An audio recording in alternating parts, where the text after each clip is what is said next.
కీర్తనల గ్రంథము 43వ అధ్యాయము పేజీ నెంబర్ 474. దేవా, న్యాయము తీర్చుము. భక్తి లేని జనముతో నా పక్షమున వాద్యమాడుము.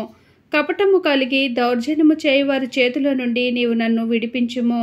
నీవు నాకు దుర్గమైన దేవుడవు, నన్ను త్రోసివేసితివేమి? నేను శత్రుబాధ చేత దుఃఖక్రాంతుడినై సంచరింపనేలా? నీ వెలుగును నీ సత్యమును బయలుదేరజేయుము. అవి నాకు త్రోవ చూపును. అవి నీ పరిశుద్ధ పర్వతమునకును నీ నివాస స్థలమునకును నన్ను తోడుకొని వచ్చును.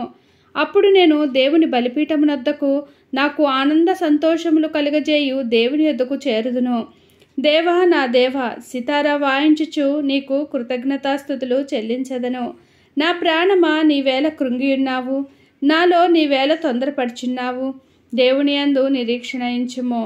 ఆయన నా రక్షణకర్త, నా దేవుడు. ఇంకను నేను ఆయనను స్తుతించదను. దేవుడి చిన్ని వాక్యమును దీవించునుగాక. ఆమెన్. ప్రతిరోజు మధ్యాహ్న సమయంలో కీర్తనల గ్రంథంలో నుండి ఒక అధ్యాయము యూట్యూబ్ ఛానల్లో అప్లోడ్ చేయడం జరుగుతుంది, గమనించగలరు.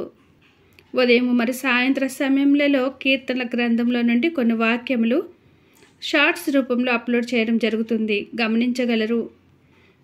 దేవుని కృపతో పాటు మీ అందరి సహాయ సహకారాలు అందిస్తారని కోరుకుంటున్నాను. దేవుడు ఒకసారి మనందరికీ తోడైండునుగాక. ఆమెన్.